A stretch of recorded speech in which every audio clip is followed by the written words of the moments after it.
buenas noches, queridas amigas, queridos amigos, comenzando un programa más de Diálogo Franco. No es cualquier programa, hoy todos fuimos testigos de algo que está conmoviendo al ambiente periodístico, social paraguayo, la muerte del diputado Lalo Gómez. Vamos a tocar este tema también con nuestro invitado, el senador Eduardo Hirohito Nakayama Rojas. Pero vamos a hablar del Eusebio Ayala, su cumpleaños. Él nació un 15 de agosto, el mismo día, perdón, 14 de agosto, el mismo día del cumpleaños del senador, así que hay mucha afinidad. Vamos a hablar de la vida del presidente de la Victoria, el doctor Eusebio Ayala. ¿Qué tal, senador? ¿Cómo estás?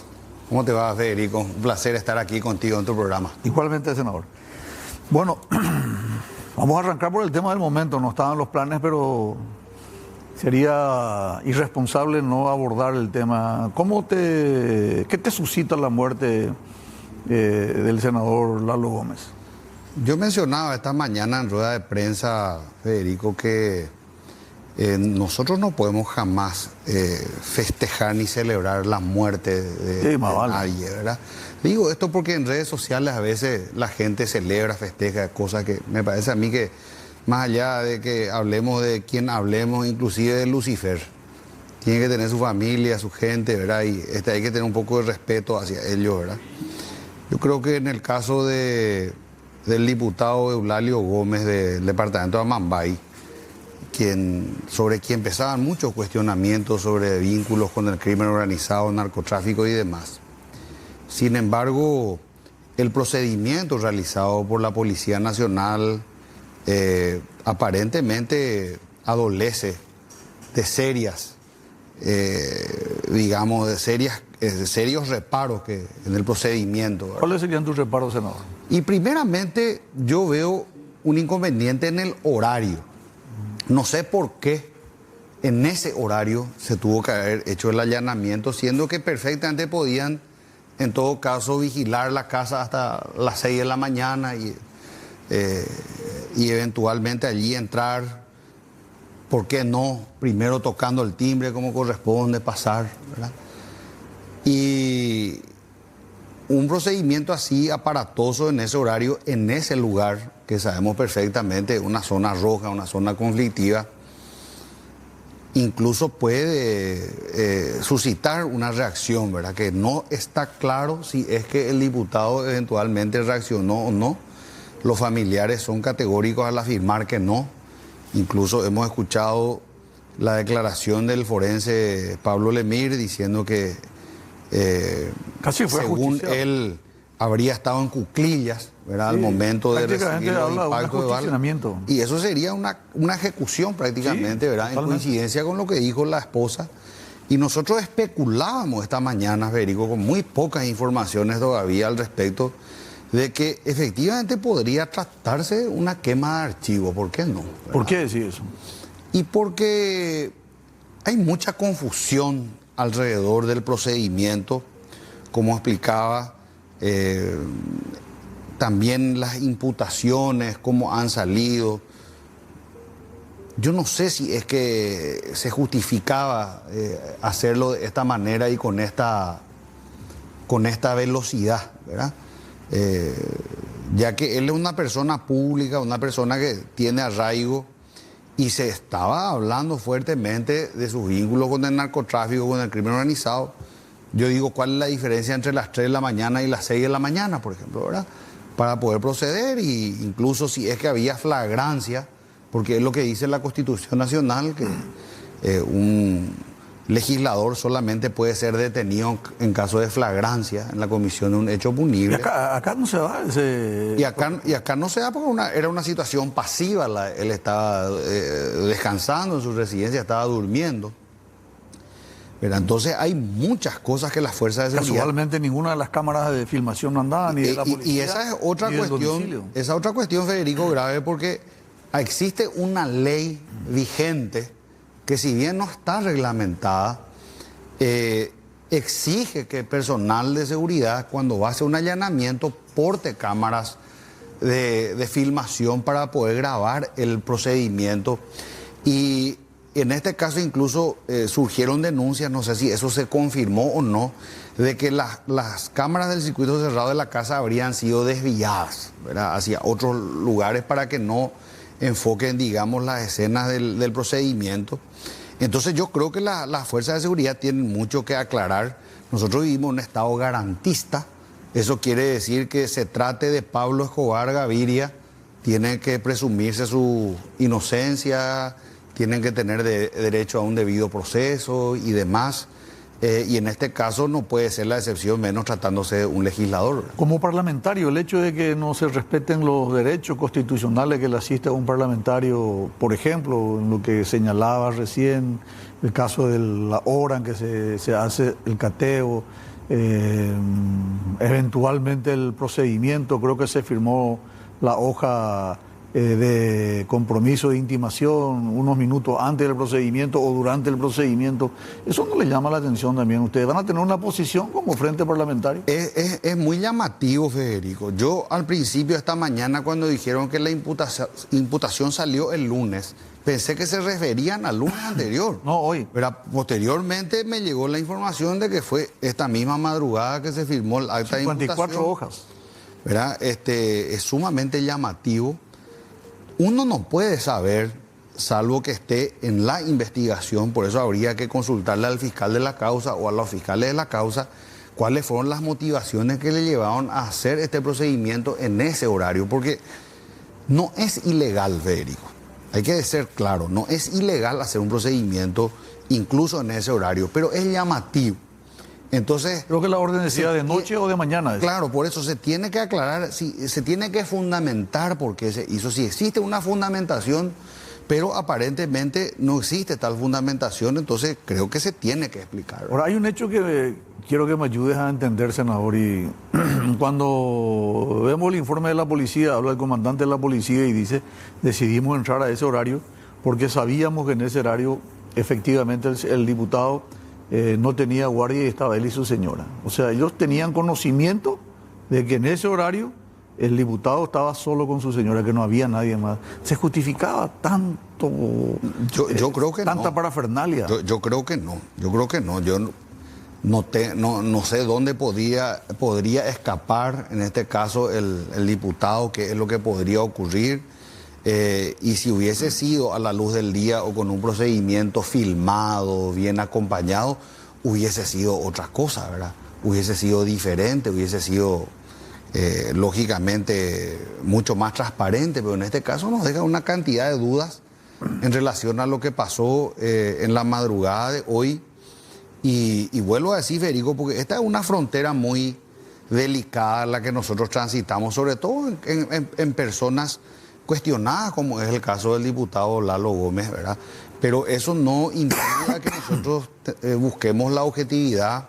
Yo he dicho siempre eso en el caso de otros legisladores que están también procesados, como el caso de Érico Galeano, que aquí hemos tratado también en el programa en algún momento, ¿verdad? Que mientras tanto no se tenga una sentencia condenatoria, ellos gozan de la presunción de la inocencia, ¿verdad? Ahora, en condiciones normales, Lalo Gómez hubiera sido diputado, tenía las credenciales para... Esa es la otra discusión que tenemos que tener, Federico. Hoy hablábamos con la senadora Celeste Amarilla y coincidíamos en que el primer problema aquí que existe es cómo él llegó sin que ninguna de las instituciones se haya percatado de nada irregular. Él hace pocos meses se ventiló que declaró un patrimonio de unos 140 millones de dólares, lo que le convertiría en una de las personas más adineradas y acaudaladas de la República. Sin embargo, esto no le llamó la atención ni a la CEPRELAT, ni al Banco Central, ni al sistema financiero, ni a la justicia, ni a la justicia, ni a la Fiscalía, ni al TSJE, a los organismos de control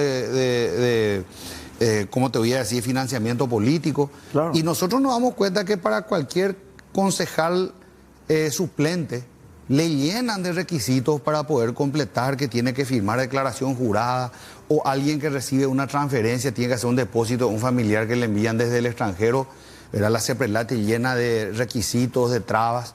Y sin embargo, ¿cómo hacen esta gente que hacen pasar, como hizo Lalo Gómez, como hizo González Daher, como han hecho otros, ¿verdad? Y una cuestión no menor, Federico, dentro de la imputación también surge el nombre del presidente de un reconocido banco local, ¿verdad? Que lógicamente llama poderosamente la atención, porque ¿cómo es posible que durante tanto tiempo el Paraguay haya sido y es paraíso del lavado de dinero, del narcotráfico y demás? Y recién ahora unos cuantos se están dando cuenta. ¿Qué pasó antes con todos los miles de millones de dólares que han pasado por el sistema financiero, que se han lavado, que se han blanqueado sin que nadie se dé cuenta? Eso también tiene que llamarnos la atención. Nosotros hemos pasado una prueba en el caso de Gafilat hace poco, porque hemos cumplido las tareas, supuestamente, hemos hecho bien los deberes. Sin embargo, cuando pasa este tipo de cosas, claro, es lo que yo digo siempre, Federico, a las mojarritas y a los piquí le quieren cazar con arpones, y a los grandes tiburones y manguruyuses con mosquiteros. Sí. Es totalmente al revés, ¿verdad? El mundo del revés es lo que pasa en nuestro país. Finalmente, ¿ustedes tomaron alguna decisión de impulsar algún juicio político contra una autoridad, ya sea Ministerio del Interior, Fiscalía, alguien que esté involucrado en esto? Lo que se decidió hoy en mesa directiva es convocar a las autoridades involucradas en una sesión reservada que vamos a tener el día de mañana, a los efectos de escuchar un poco las posiciones, ¿verdad? Porque como te decía, mucho de lo que nosotros estamos hablando es en base a especulaciones o a informaciones sueltas que tenemos, pero sería importante escuchar a los organismos encargados de la seguridad y los que hicieron el procedimiento, a ver qué es lo que tienen para decirnos, ¿verdad? Yo lamento, más que nada, independientemente de los cuestionamientos, como te decía al inicio, la pérdida de una vida humana. Nosotros no tenemos pena de muerte en nuestro país, ¿verdad? Al contrario, tenemos garantías del debido proceso, de la presunción de inocencia y demás, ¿verdad? Hay una familia que queda también, digamos, detrás y todo eso. Y todos tienen derecho digamos, a ese debido proceso, ya que se presuma su inocencia, ¿verdad? Pero nosotros tenemos que escuchar un poco a la autoridad, al organismo de seguridad.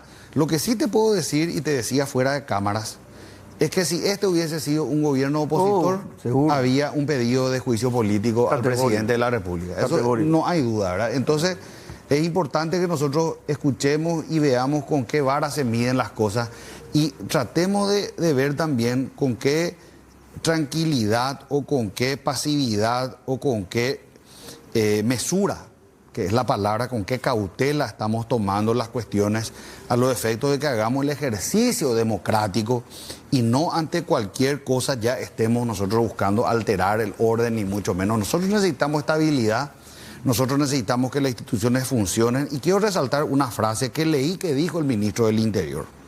Y si dijo esto Enrique Riera, le felicito, ¿verdad? Él dijo: nadie va a estar encima de la ley, ni siquiera un diputado. Es decir, que si efectivamente el señor Gómez estaba fuera de la ley, y si efectivamente él efectuó los disparos, como dice la versión de la policía, y la policía respondió al fuego que recibió, y en ese procedimiento falleció el diputado, pues entonces nosotros no tenemos nada que objetar, claro, ¿verdad? Y no solamente eso, yo le daría mi felicitación al gobierno, ¿verdad?, de que aún tratándose de una persona aliada o una persona que está dentro de su equipo político, no se haya mirado eso para poder llevar adelante el procedimiento. Entonces, es una cuestión difícil, Federico, no es fácil, hay una vida humana que se ha perdido, esto se tiene que esclarecer, pero tiene demasiados bemoles como para que nosotros digamos esto es blanco o es negro. Mañana es la reunión en Cámara de Senadores con las autoridades. Mañana va a ser ¿Hasta el ministro del Interior, el comandante de la policía? Entiendo que sí. No puedo decirte, Federico, a quiénes se le convocó, porque nosotros tuvimos 9:30 la reunión de comisión de mesa directiva. 10 yo ya tuve. Esto es solamente el Senado, ¿no? Es solamente Senado, es solamente Senado. Muy bien. Senador, tenemos que abordar nuestro otro tema, así que te invito a unos consejos comerciales, vendemos y a la vuelta regresamos con Eusebio Ayala, el presidente de La Victoria. Senador Eduardo Hirohito Nakayama Rojas, vamos a hablar sobre la vida de este gran personaje, el presidente de la Victoria, el doctor Eusebio Ayala. Contanos un poco la vida de Eusebio Ayala, su niñez, cómo fue, sus estudios, cómo fue la vida de niño y adolescente del presidente Eusebio Ayala. Bueno, primeramente, Federico, hay que aclarar, o sea, vos dijiste que nacimos el mismo día, yo nací el 13 de agosto, él el 14. Ah, bueno. Él es del 14 de agosto de 1875, es decir, que con toda seguridad podemos afirmar que él nació sobre las cenizas de la Guerra Grande, porque lógicamente la patria quedó destruida y reducida a ceniza después de aquella guerra terrible que hemos tenido contra la Triple Alianza formada por Argentina, Brasil y Uruguay, y muy particularmente en el departamento de Cordillera, donde la guerra tuvo un paso tremendo, ¿verdad? No tenemos que olvidar que en el mes de agosto también se conmemoran dos grandes batallas, las de Piribebuy y la de Acostañú o Rubioñú o Campo Grande, como se conoce a la batalla de Acostañú, la batalla de los niños mártires. Oñuguazú. Y ellas ocurrieron en un espacio bastante cercano a lo que es donde nació el presidente de la Victoria, ¿verdad?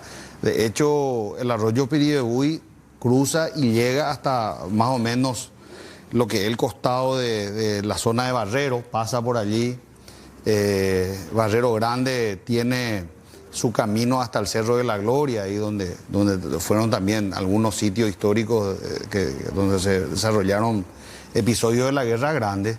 Y la madre de Eusebio Ayala era una mujer campesina, doña Casimira Ayala, y ella, podemos decir, tuvo, digamos, una relación con un francés, don Abdón Bordenave, quien había llegado y se había establecido en Asunción. Un hermano de él había quedado en Buenos Aires, como ocurrió con muchísimos europeos que llegaron hasta la zona del Río de la Plata. Algunos quedaron en Buenos Aires, otros en Montevideo, y algunos llegaron hasta Asunción, los más intrépidos, ¿verdad? Y este señor Abdón Bordenave se dedicaba a recoger y vender frutos del país. Es decir, iba hasta la campaña, compraba naranja, compraba mandioca, compraba diferentes frutos y los vendía en el mercado, ¿verdad? Entonces allí conoció a Casimira, tuvo una relación informal, allí digamos nació Eusebio, y años después también doña Casimira tendría con otro hombre un segundo hijo de nombre Críspulo, que también lleva el apellido materno, Ayala ambos, ¿verdad? Pero hay que decir que, a diferencia de lo que pasó con Eligio, que también era hijo de madre soltera, pero que no tuvo relación con el padre, en el caso de Eusebio sí mantuvo una relación muy cercana con el padre biológico, con Abdón. De hecho, apenas terminada la escuela primaria, porque tenemos que recordar que Eusebio hizo sus primeras letras en Barrero Grande, y él cuenta en un pasaje de la historia, estando ya en el exilio en Buenos Aires en sus últimos años, escribe sobre Domingo Faustino Sarmiento, y dice que él se recuerda cuando se llevó la noticia del fallecimiento de Sarmiento a Barrero Grande, y que a él le impresionó bastante esa noticia. Él tenía en ese entonces 12 años, ¿verdad?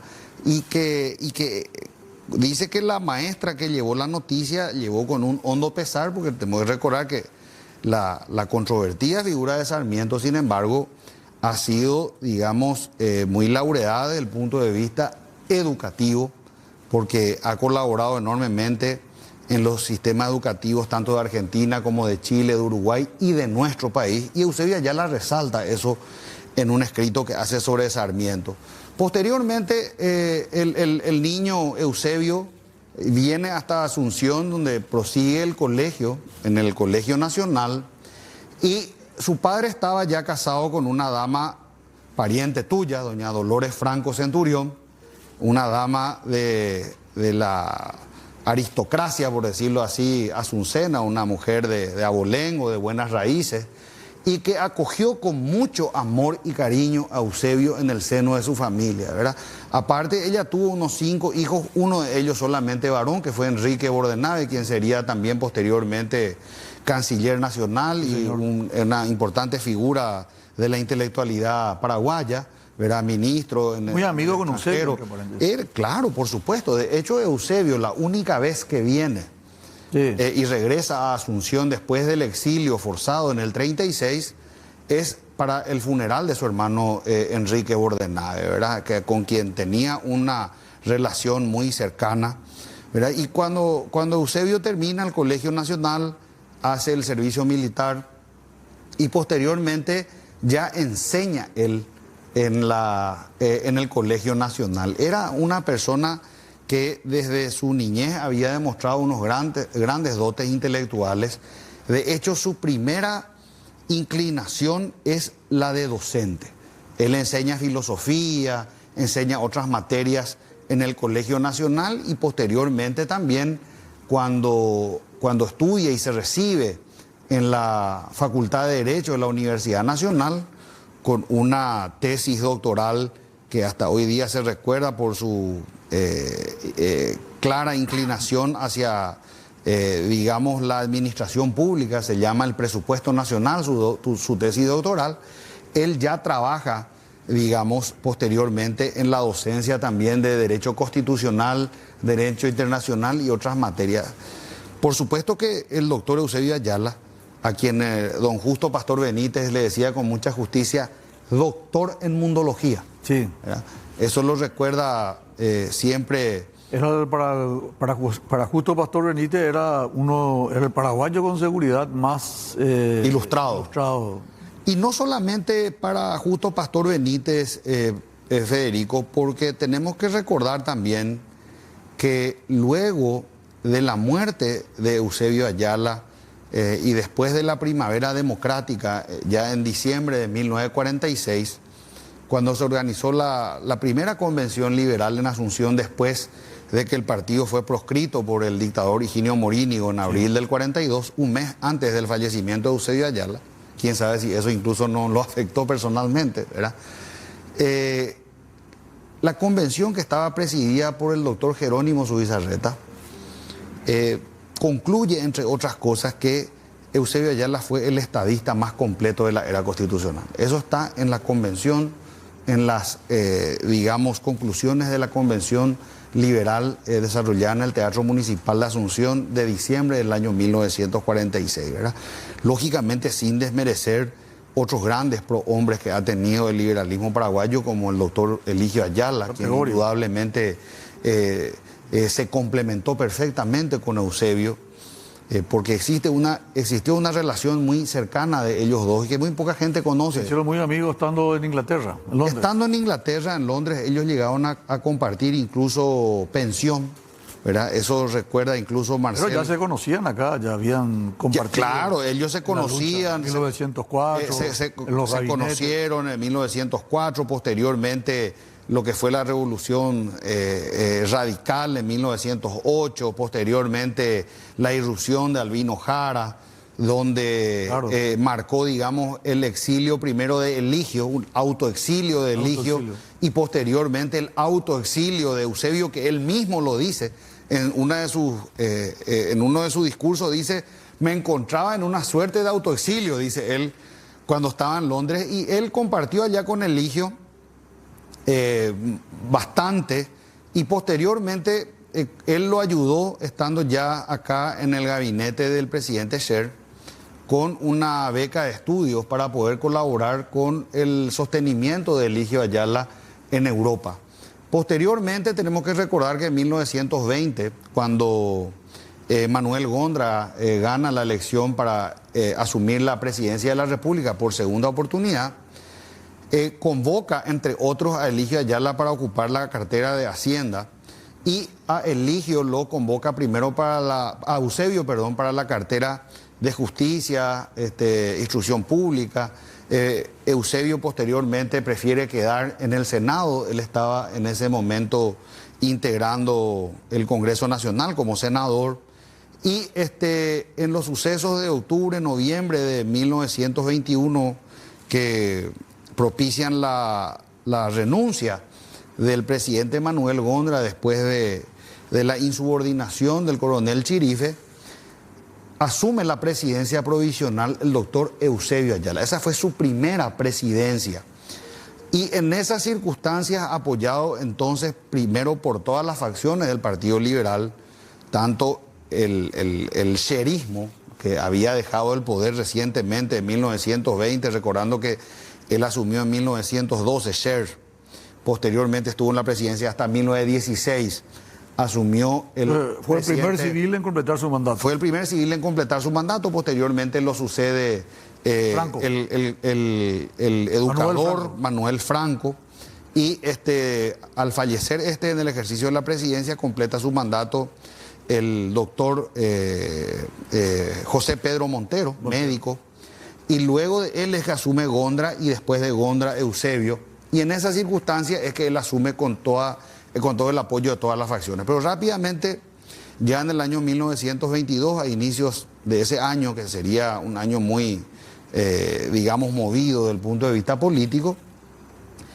se levanta el sherismo con el coronel Chirife como líder militar, y se origina la famosa Revolución del 22. Con una gran componente de algunos liberales que ya dijiste, y con el Partido Colorado. Claro, varios jefes militares y también una facción del Partido Colorado que apoya abiertamente a los Sacombeque, claro, que eran la facción, digamos, de los liberales tradicionalistas. ¿Qué es esa diferencia entre Sacombeque y Sacopucú? Y le decían Sacopucú a los liberales que habían estado más en contacto con los europeos o con los Estados Unidos. Tenemos que recordar que Gondra fue ministro en Washington, Eusebio Ayala también había estado en las Cortes de Inglaterra, había estado en Francia con el ministro Eusebio Machaín. Entonces ellos venían, y también lógicamente Eligio, por supuesto Eligio, que había pasado prácticamente 10 años en Europa, durante la Primera Guerra Mundial, inclusive entre Alemania, en la Universidad de Heidelberg, y posteriormente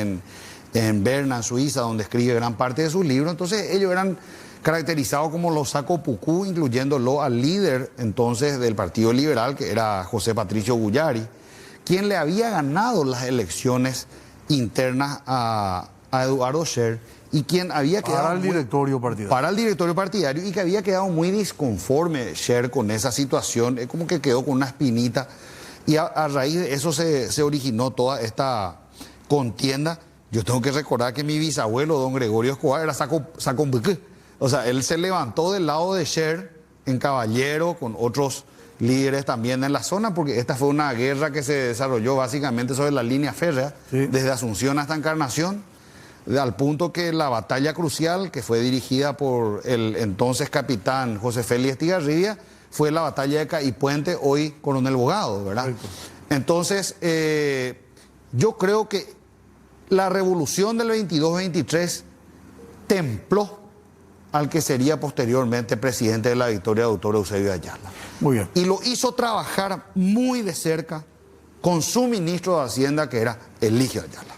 Muy bien, a la vuelta del corte tocamos esta trilogía: Eusebio, Eligio, el comandante José Félix Estigarribia, la guerra del Chaco, la vida del presidente de la Victoria. Senador, parte final.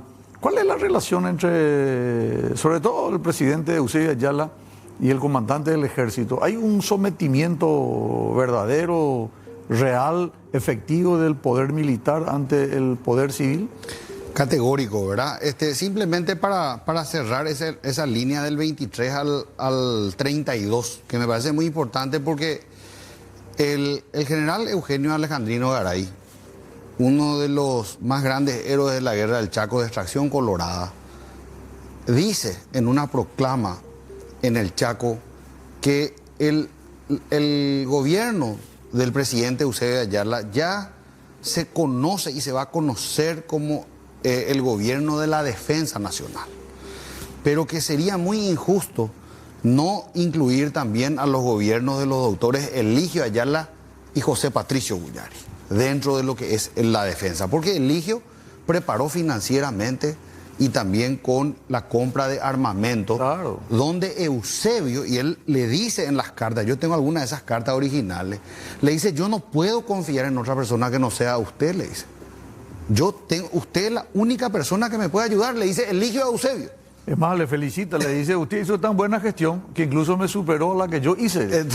Entonces lo envía a Eusebio a Washington, y posteriormente, esta foto es justamente en Washington, y Eusebio va constantemente desde Washington hasta Europa, Londres y París, para ayudar en la compra de armamento, donde van justamente los delegados militares, entre ellos Estigarribia, que estaba terminando el colegio militar en París, porque tenemos que decir, Estado Mayor. Nosotros hemos tenido un comandante en jefe que egresó de la Escuela Superior de Guerra de París. Claro. No fue ningún improvisado el general José Félix Estigarribia, mariscal póstumo, ¿verdad? Y la relación de ellos, que está muy bien descrita en el magistral libro La conducción de la guerra del Chaco, del historiador estadounidense David Zook.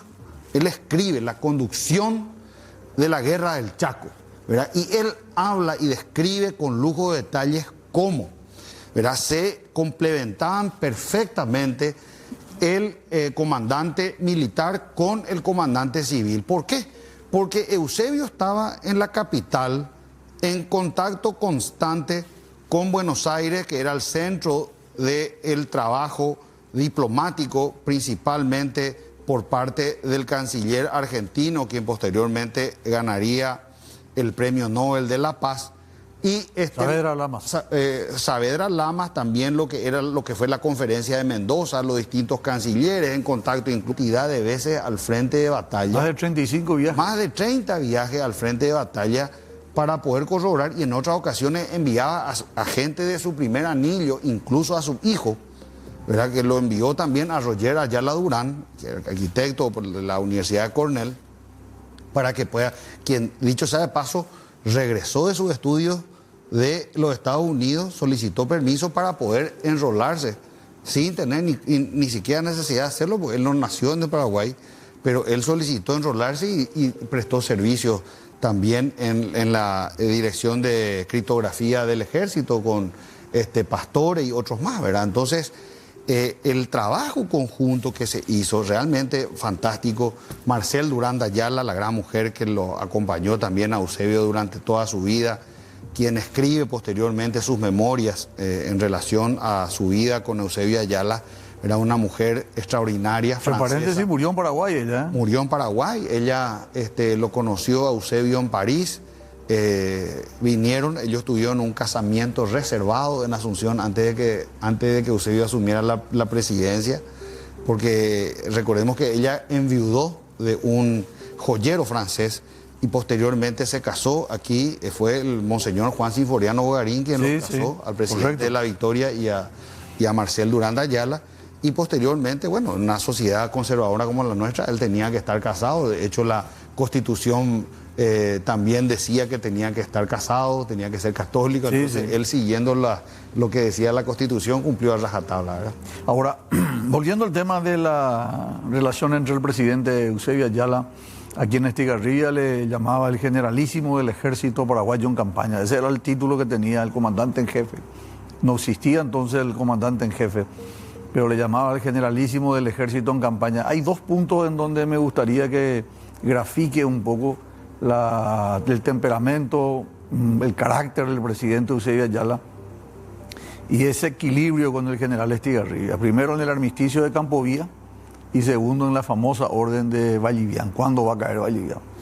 Bueno, en el caso del armisticio de Campovía, que es largamente comentado por muchos autores, ¿verdad?, entre ellos varios de los protagonistas quienes aclaran con total conocimiento de causa de que se dio porque se tenía que dar, ¿verdad?, porque las tropas nuestras estaban exhaustas, porque muchas veces, falta de transporte, tanto en ese como en otros pasajes de la guerra del Chaco, incluso después de la firma del protocolo de paz, la gente cree que todo pasó en un momento.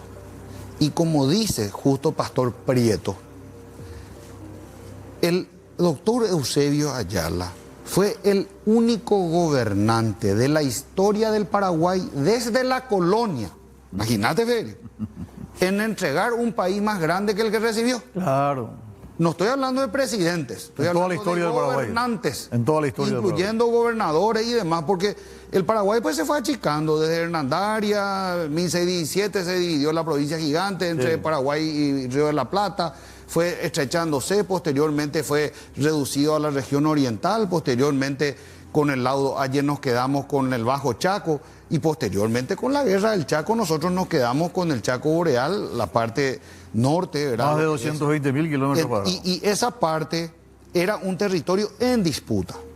No era un territorio nacional, ni nuestro, ni boliviano. Era un territorio en disputa, ¿verdad? Por eso fue la guerra. Cada uno tenía sus criterios. Hay que decir otras cosas, Federico. El doctor Eusebio Ayala no solamente fue presidente de la Victoria, sino que él, años antes de la guerra, fue el único académico de la historia que hizo su presentación sobre el uti possidetis en París en perfecto francés. Sí, señor. ¿Verdad? Él expuso claramente, ¿verdad? Y eso mismo expuso ante los representantes de la Sociedad de Naciones cuando vinieron a Asunción, antes de partir a la zona de conflicto. Él dice que los recibió, estaba del Valle, que era español, habían austriacos, alemanes, franceses, estadounidenses. Dice que él expone uno por uno los puntos, primero en inglés, perfecto inglés, posteriormente expone en perfecto francés, luego expone en alemán y finalmente en español. Dice que cuando termina la exposición sobre el mapa, la gente quedó sorprendida. ¿Alemán hablaba también? Hablaba alemán. Y pensé que francés e inglés no. Hablaba alemán y escribe justamente Sprühle-Braden, ministro estadounidense, americano, dice que el doctor Eusebio Ayala podía perfectamente ser presidente de una gran nación como el Reino Unido o los Estados Unidos o Francia. ¿Y qué pasó finalmente? Porque tenemos que ir, senador, cuando le dice el presidente Eusebio Ayala al general Estigarribia, yo soy el comandante, le dice. Bueno, en más de una ocasión yo creo que ellos habrán tenido situaciones complicadas. Desde el inicio de la guerra, no tenemos que olvidar lo de Boquerón, ¿verdad? Cuando se dio la orden de que se tenía que tomar Boquerón, ¿verdad? Finalmente dice que Estigarribia exigió que se le ponga por escrito, ¿verdad? No, pero... digo nomás que varios pasajes. Es importante para la audiencia terminar con la idea, ¿verdad? Pero, lo que pasa es que Eusebio Ayala no podía hacer eso porque eso sería un motivo para justificar la declaración de guerra y ser país agresor. No, claro, él tenía que cuidar. Pero le dio la orden capturar Boquerón. Él dijo, de hecho, ¿verdad? Que si tenemos que hacer la guerra, hagámosla con todas nuestras fuerzas, dice, ¿verdad? O sea que si tenemos que hacer la guerra inevitable, esos fueron sus términos. Si tenemos que hacer la guerra inevitable, hagámosla con todas nuestras fuerzas. Porque Eusebio siempre fue un hombre de paz. ¿Y qué pasó en Bolivia? Eusebio quería que caiga. Y bueno, yo pienso que por supuesto que quería que caiga, ¿verdad? Pero no estando en el teatro, pues es difícil también muchas veces, ¿verdad? No, pero se produce una conversación árida, picante ahí. Le dice, yo soy el comandante y usted tiene dos posibilidades, le dice. ¿Y qué va a hacer? Le dice. Y sí, efectivamente tengo dos posibilidades. O cumplo su orden o renuncio. Así mismo. Y Estigarribia le decía, Vallivian va a caer a su hora.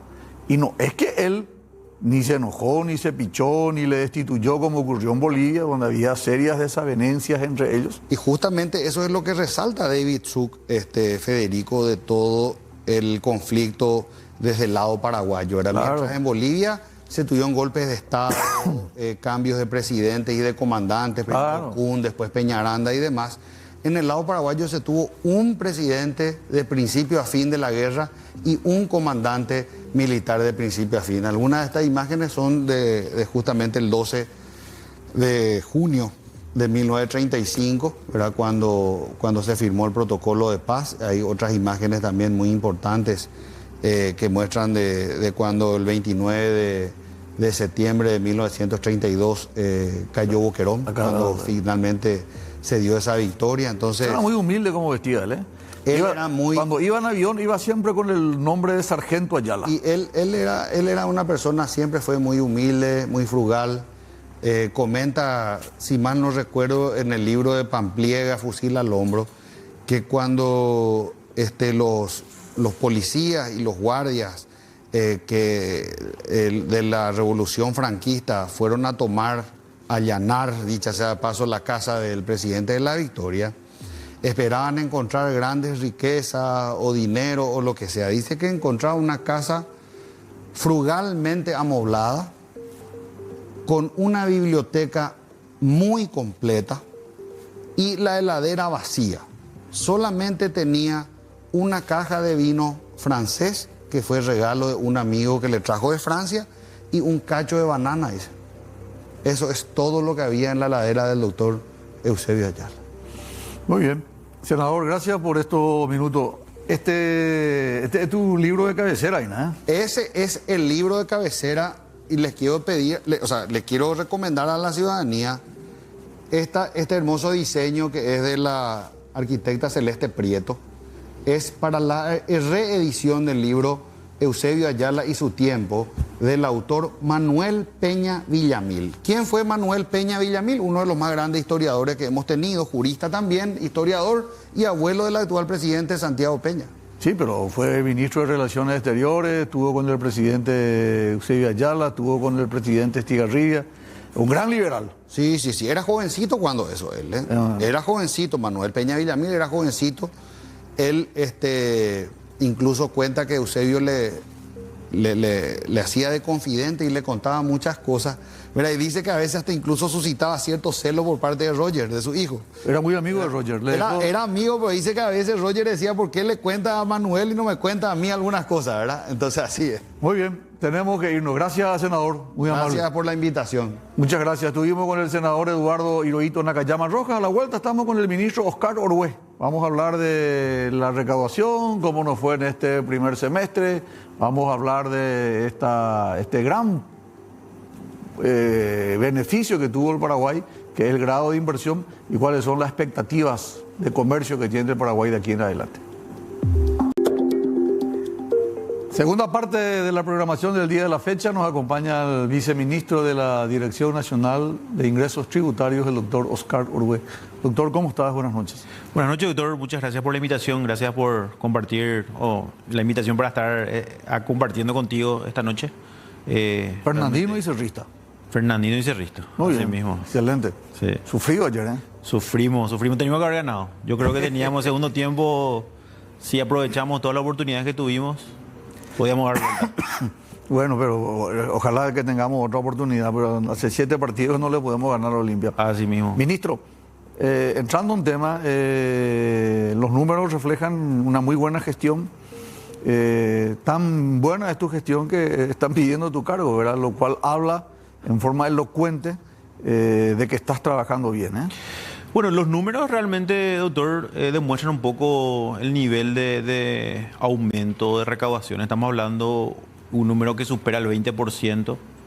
En un año estamos hablando de más de 720 millones de dólares de aumento.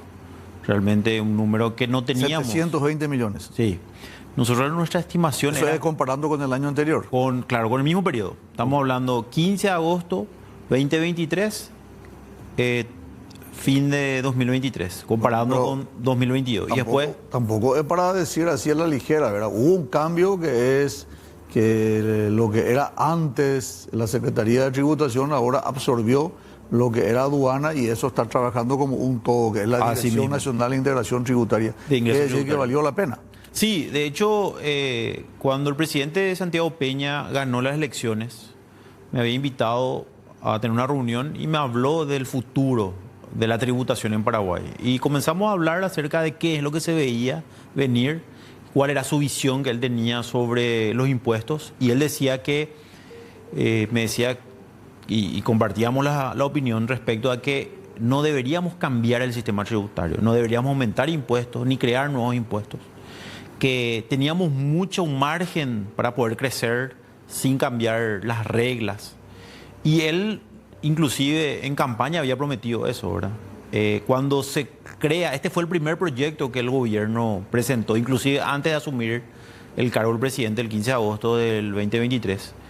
Y rápidamente se aprobó en el Congreso, ¿verdad? Muchos cuestionaron esa rapidez con la que se aprobó, pero yo entiendo que también era para romper paradigmas, para romper estructuras que estaban hace mucho tiempo. Se necesitaba ser rápido, ¿verdad? Se necesitaba de alguna manera que se pueda romper y que sea rápido porque yo recuerdo en el gobierno anterior se había propuesto algo similar que no era lo mismo, ¿verdad? Era que aduanas pase a depender del Viceministerio de Tributación.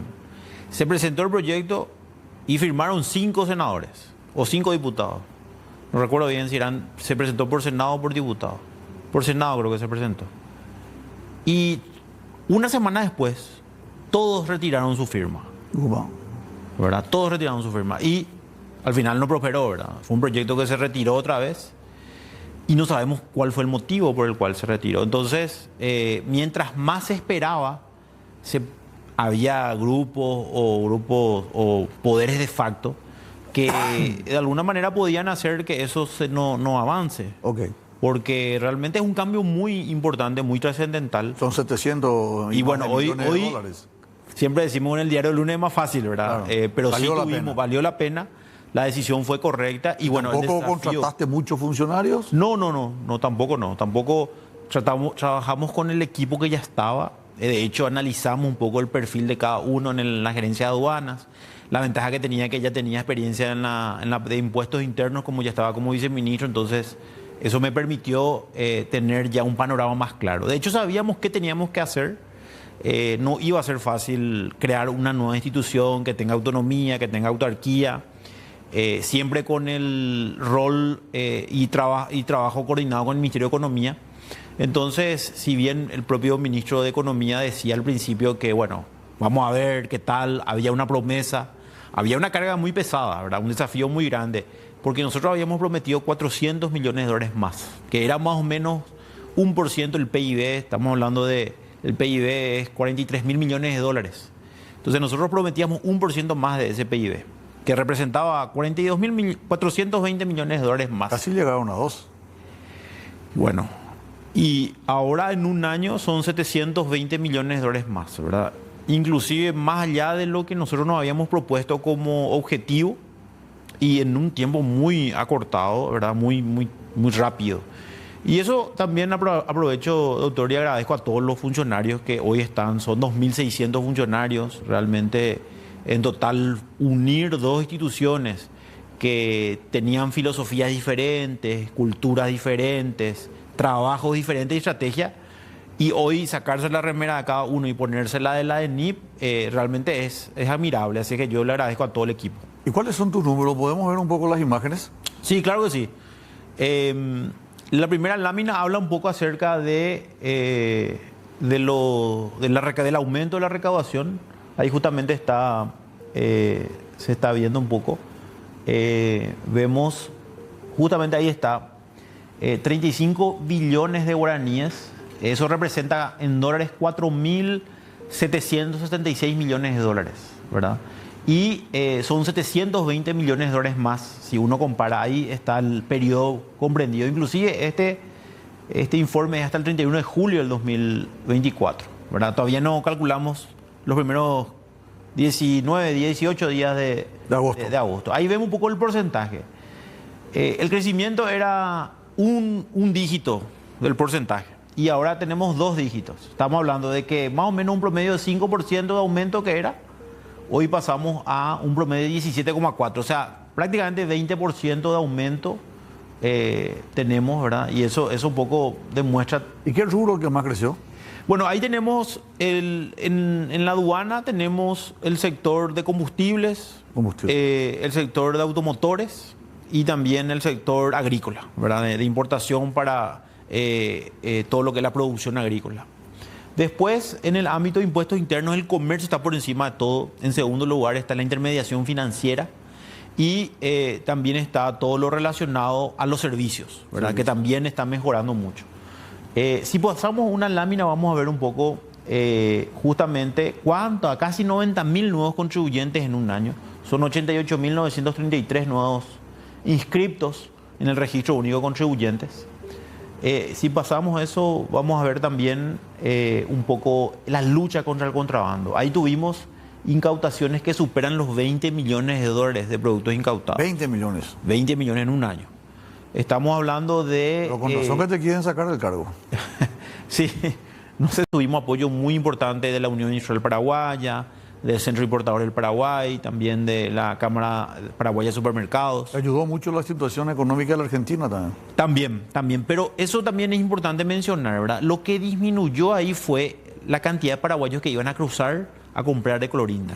Pero el contrabando hasta ahora hay, ¿verdad? Nosotros ahí... Pero a menor escala. Claro, pusimos... No hay más diferencia de precio. Ahora volvió otra vez. Claro, pero vos sabés que, doctor, igual no paró el contrabando. Hace un mes y medio más o menos en la Argentina el dólar blue volvió a separarse del dólar oficial. Y eso también hace que vuelva otra vez el contrabando. Sí, y los esquemas de contrabando con Argentina son muy grandes. Estamos hablando de gran cantidad, porque a mayor volumen, lógicamente, tienen mayor diferencia, ¿verdad? Entonces, ahí tenemos de forma muy importante. Si podemos pasar ahí y ver también justamente lo que decía, 20 millones de dólares. Creo que es importante. Eso es la cantidad también de incautaciones que hicimos en zona primaria. Y después de esto está lo que es la lucha contra el narcotráfico, que también ayudamos. Muchos preguntan, pero ¿qué tiene que ver la DENIP con el combate al narcotráfico, verdad? Y bueno, cambiamos por la estrategia para que Paraguay deje de convertirse en ruta o salida de América hacia Europa de todo lo que es cocaína. Incautamos más de 8.000 kilos nosotros como Dirección Nacional de Ingresos Tributarios en coordinación con las demás instituciones. Un operativo hicimos con la Senat, el último, ¿verdad? Donde se incautó la cantidad más importante de droga a nivel histórico. Hablamos de 4.013 kilos de cocaína. Después, en octubre, habíamos incautado 3.300 kilos de cocaína que iban contaminados en una carga de arroz.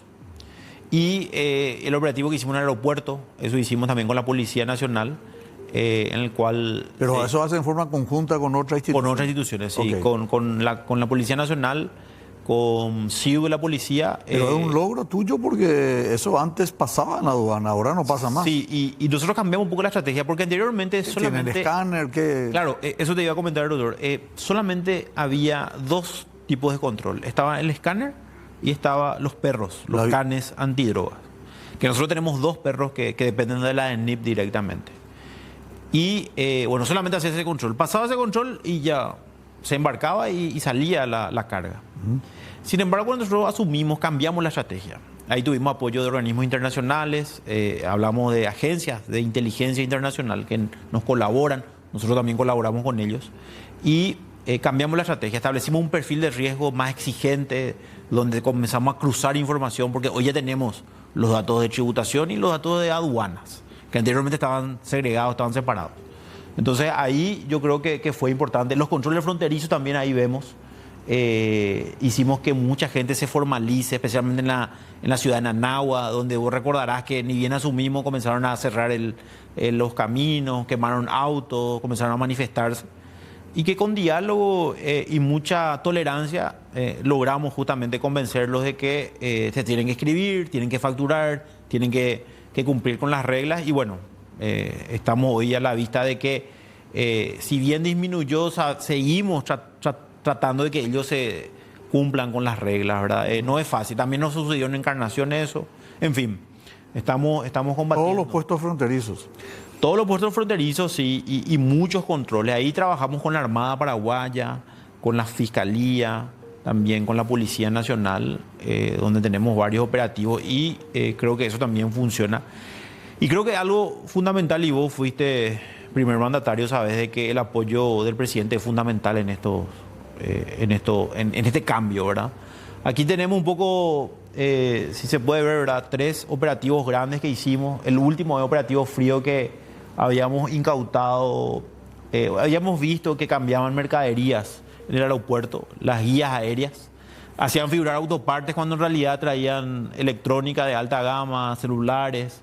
Eso hoy están imputados funcionarios, ¿verdad? Defraudadores 1 y 2 que hicimos la zona de Alto Paraná, donde también estamos logrando hoy recuperar dinero evadido. Qué bueno. Entonces... Eso era lo famoso vista que antes hacían pasar todo, ¿verdad?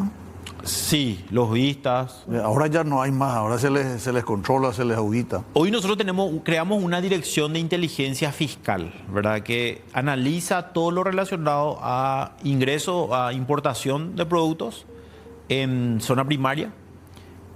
Esa dependencia le controla a los que controlan, de tal manera que podamos tener... Un control cruzado. Un control cruzado, exactamente. Y eso permite hoy tener estos números, ¿verdad? Y después creo que un pilar fundamental es el uso de tecnología. Nosotros invertimos mucha cantidad de presupuesto cada año en tecnología. Ahora tenemos nuestro sistema de facturación electrónica gratuita que se llama Ecuati, que ayuda a los pequeños contribuyentes. Hoy hay 5.000 emisores electrónicos de factura y más de 890 millones de documentos electrónicos, porque no es solamente factura electrónica, es también las notas de remisión, las facturas de exportación, la nota de crédito, nota de débito, todos son electrónicos a partir de ahora. Y bueno, y la gente se está acostumbrando de a poco a esta nueva forma, a esta nueva metodología. Los contadores se están acostumbrando, los contribuyentes también, y bueno, eso es para los pequeños contribuyentes gratuito, y para los grandes ellos tienen que hacer una inversión en tecnología para que se adapten a este nuevo sistema de facturación electrónica. Así que creo que en términos generales podemos decir que fue bastante bueno un año. Y bueno, los números, ahí vemos, esto creo que es importante, doctor, nuestro centro de monitoreo, nuestra sala de monitoreo para operaciones aduaneras. Con una inversión de 11 millones de dólares, está 24/7 operando. Controlamos las matrículas de los vehículos, las cargas, que los tránsitos sean correctos, ¿verdad? Así es que este es un centro que hace poco inauguramos, este año inauguramos, con apoyo de COICA, y creo que es fundamental también. Por eso el uso de tecnología es fundamental para poder tener estos resultados, doctor. Ya cuando estabas en la Secretaría de Tributación te caracterizaste por invertir mucho en tecnología y de esa manera tener mejores resultados. Ahora veo que con más razón, con más énfasis, sí, está invirtiendo mucho en tecnología. Sí, yo recuerdo cuando está a la vista. Estuvimos en tributación, habíamos invertido en el Big Data, que fue un poco polémico al principio, pero después se entendió y eso nos permite nosotros invertimos 3 millones de dólares en ese sistema y creo que en el primer año recuperamos 50 millones de dólares, ya solamente ese año. Yo creo que eso es lo que nos permitió un poco que el presidente Peña mire un poco el trabajo, los resultados, y que hoy estemos a cargo de esta nueva institución, ¿verdad? Donde si bien parecía complejo o difícil, bueno, los números hoy demuestran de que hubo esa decisión correcta de crear y también apoyar el apoyo que tuvimos del Congreso, ¿verdad? En el caso del Senado tuvimos 33 votos a favor del proyecto. En ese momento cuando ya aprobó diputados, después ya con el nuevo gobierno se aprobó en Senado, ¿verdad? Yo me acuerdo que a mí me había pedido también el presidente electo en ese momento, antes de asumir, que vaya a explicar a los senadores con el ministro de Economía. Y fuimos, explicamos todo el objetivo que teníamos. Y bueno, hoy realmente es todo un reconocimiento, porque imagínate, doctor, que a nivel internacional también reconocen el trabajo. De hecho, este año fui electo nuevamente como presidente de una iniciativa de América Latina para intercambio de información tributaria, que es impulsado por el Foro Global de la OCDE, que es la Organización de Cooperación y Desarrollo Económico. Qué bueno. Entonces, de alguna manera, el año pasado fui electo presidente y vicepresidente de Colombia, y este 2024 la vicepresidencia está ocupando Brasil, ¿verdad? Y que Paraguay sea reconocido a nivel internacional, de hecho, nos demuestra de que estamos avanzando y que estamos... Creo que eso también permitió el grado de inversión, ¿verdad? Porque el grado de inversión hoy nos permite justamente mirar de forma más proactiva o positiva lo que se viene. Me gustaría que a la vuelta de estos consejos comerciales, doctor, nos ayude a entender un poco cómo este grado de inversión, esta calificación, evidentemente debido a un trabajo multidisciplinario, entre ellos la DENIT y además otras instituciones, Paraguay hoy es un lugar que aparece en la constelación de las naciones como un lugar fiable donde invertir. Entonces, ¿cómo nos puede afectar desde el punto de vista de prospectivamente hablando, la economía y sobre todo la parte financiera del país. ¿Cómo nos puede beneficiar este grado de inversión para seducir, para atraer más industria al país? A la vuelta de estos consejos comerciales con el ministro Oscar Orué. Entramos, doctor Oscar Orué, en esta parte final. Este grado de inversión es un logro importante, hay que festejar, indudablemente es motivo de felicidad, de alegría, significa que la gente nos ve mejor, para que la gente pueda entender, es como tener televisor blanco y negro y pasar a colores, ¿verdad? Cambia todo, cambia súbitamente la vida del Paraguay. Es un logro indudablemente de varias instituciones y de varios gobiernos, ¿verdad? Como ya se dijo siempre, pero el que está sintiendo ahora la miel de esta satisfacción, sin lugar a dudas, es el gobierno del presidente Peña y vos como viceministro de la Dirección Nacional de Ingresos Tributarios. ¿Qué esperan ustedes de esta designación como país con grado de inversión? Ni Argentina ni Brasil tienen, por ejemplo, para que la gente entienda. Sí. ¿Cuál es la expectativa? Bueno, la expectativa es muy positiva. Yo creo que va a generar una oportunidad de poder lograr mayor inversión. Mucha gente te pregunta, pero ¿qué es lo que es el grado de inversión, verdad? En términos técnicos es un país que puede cumplir en tiempo y forma con su deuda y que puede endeudarse. Había una frase que decía, no se endeuda quien quiere, sino quien puede, ¿verdad? Entonces Paraguay puede endeudarse y eso significa puede endeudarse a una tasa de interés más baja. Pero eso solamente es una parte. El grado de inversión en términos... Deja de ser un país riesgoso, sí, pasa a ser... lo cual disminuye los intereses. Claro, en la medida para que... público y privado. Claro, en la medida que uno tiene grado de inversión, la tasa de interés que uno paga por el préstamo es menor. Claro. Entonces Paraguay, en vez de pagar 10, va a pagar 5. Por dar nomás un número así para que la gente entienda, porque como a veces un poco medio técnico, la gente te dice, pero ¿de qué es lo que estamos hablando? ¿Cómo a mí me va a beneficiar el grado de inversión? Y ahí explicarle a la gente de que hay empresas multinacionales que miran un poco el planeta y ven en qué parte puede ir a invertir. Y tienen una política de decir, solamente vamos a ir a invertir en países en grado de inversión.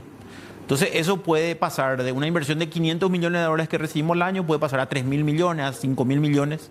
Y eso es lo que nosotros ahora esperamos. ¿Eso qué va a significar? Van a venir a invertir a Paraguay. Eso va a significar. Paraguay tiene 3 cosas que prácticamente ningún país tiene. Uno, tiene un bono demográfico joven. Claro. ¿Verdad? En segundo lugar, tiene energía barata. Encima energía limpia. Y abundante. Y tiene un sistema tributario muy sencillo y muy bajo, ¿verdad? Porque muchos te decían, bueno, pero se paga poco impuesto, pero ¿por qué no viene la gente? Y no había grado de inversión, el tema de la seguridad jurídica, ¿verdad? La incertidumbre. Entonces, esto permite generar mayor incertidumbre, van a venir a invertir y eso va a dar más trabajo a paraguayos. Entonces, eso creo que es fundamental, doctor, que se pueda duplicar o triplicar la inversión extranjera en poco tiempo y que le mira a Paraguay de una manera totalmente ya diferente. Ya ocupa un lugar a nivel internacional. O sea, Paraguay se volvió seductor. Totalmente, ¿verdad? Y lo que mencionaba, ¿verdad? Ni Argentina ni Brasil tienen ese grado de inversión, ¿verdad? Sus porcentajes de endeudamiento público son muy altos. Paraguay tiene controlado eso de alguna manera, si bien estamos hablando del 40% del PIB. Este año Paraguay va a ser uno de los países, ya fue el año pasado, y este año otra vez 2024, que va a crecer. Hace rato que venimos creciendo. ¿Verdad? Y imagínate, en el 2010, más o menos, números más, números menos, era 20.000 millones de dólares el PIB.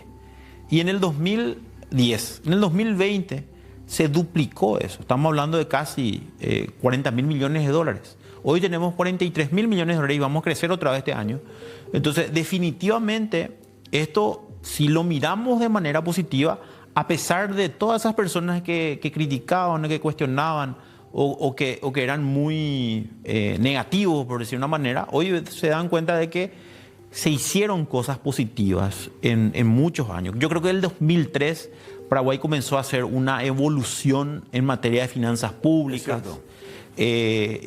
vos como presidente lo sentiste, ¿verdad? Primero como vice, después como presidente, ¿verdad? Entonces, evidentemente yo creo que las instituciones funcionan y están funcionando. Nosotros tuvimos la suerte de la primera emisión de bonos con el interés más bajo, entre paréntesis. Así mismo. 500 millones de dólares. Así mismo. Yo recuerdo, fue el año 2012. Sí. Yo recuerdo que el ministro fue... Banana. Sí, Ferreira. Manuel Ferreira. Manuel Ferreira, donde él venía con una mirada de como venía del sector privado, venía con una mirada más fuerte, donde él decía, vamos a tomar el desafío.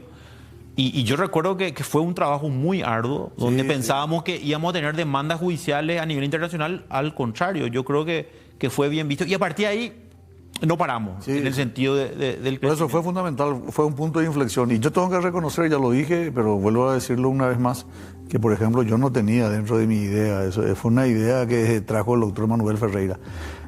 Finalmente, ¿por qué le estás molestando? ¿Por qué estás pisando el callo? ¿Es porque estás persiguiendo el contrabando? ¿Porque no le das los cupos a los lugares en la aduana a los muchachos? ¿Por qué la gente del Partido Colorado está reclamando que el doctor Oscar... Las críticas así en general yo trato también, y te darás cuenta, doctor, que yo no respondía a ninguno de los agravios. Yo traté de no entrar en ese juego de la respuesta, pero yo creo que más allá de las críticas, yo creo que los resultados, uno tiene que analizar al funcionario público con los resultados, y que independientemente sea quien sea, nosotros vamos a aplicar la ley, y creo que esa es una línea muy importante donde se genera institucionalidad, seguridad y sobre todo el apoyo del presidente de la República. Muy bien, me decía en el corte que una persona muy influyente estaba en deuda con la DENIT y que te llamó a decir, che, ¿cómo puedo hacer esto? Y yo, no, te vamos a tener que cortar y no vas a tener RUC, no vas a poder emitir cheques, no vas a poder pagar. Y te llamó y te dijo, ¿y cómo soluciono esto? Y solucionar, presentar tus papeles y... Sí, de eso hay muchos, ¿verdad? Muchos casos en los cuales piensan que porque a lo mejor ocupan un cargo, porque a lo mejor tienen... de alguna manera era un parlamentario. apoyo político, y bueno, y creo que eso es lo que genera de repente molestia. Sea quien fuera. Nosotros, algo que hablamos con el presidente siempre es, la ley es para todos. Acá no hay ninguna influencia por ser A o D o estar en tal lugar, tener influencia. Nosotros siempre le decimos que se cumpla la norma. Si tiene que pagar, que pague. No va a haber otra forma, y bueno, los números hoy demuestran eso. Yo soy una persona que me formé en la función pública, estoy hace 30 años, entonces tengo el apoyo hoy del presidente de la República, y estamos haciendo lo que tenemos que hacer, y vamos a seguir haciendo eso, doctor. Pero son muy jóvenes. ¿Vos tenés cuántos años, doctor? Tengo 43 años. Tengo 43 años, empecé a los 11 años como ordenanza en el Ministerio de Hacienda. Pero todavía no tenías contrato. Me nombraron a los 11 años. En el 93, un poco para historiar, todavía no había salido la ley laboral. A mí me o sea, vos te podés jubilar ya enseguida. Yo no aportaba todavía en ese momento. Yo a partir de los 18 años empecé a aportar. Pero solamente para explicar. A mí me nombran en julio del 93, y en diciembre del 93 sale la ley 213, que era la ley laboral, donde establece que a partir de los 14 años se podía trabajar. Como yo ya tenía derecho adquirido, porque ya me nombraron como personal transitorio en ese momento, después 2 años después salió una ley donde todo el personal transitorio pasa a ser personal permanente. Y ahí ya empecé a trabajar muy joven, y bueno, y los valores también que me inculcaron mis padres. Así es que seguimos trabajando y vamos a seguir trabajando. Felicidades. Del Paraguay. Muchas gracias, doctor. Felicidades, doctor. Buen trabajo y que sigan los éxitos. Muchas gracias. Nosotros nos vamos, regresamos, si Dios permite, el próximo lunes con más Diálogo Franco. Gracias a la audiencia por la preferencia. Nos vemos, si Dios permite, el próximo lunes. Diálogo Franco.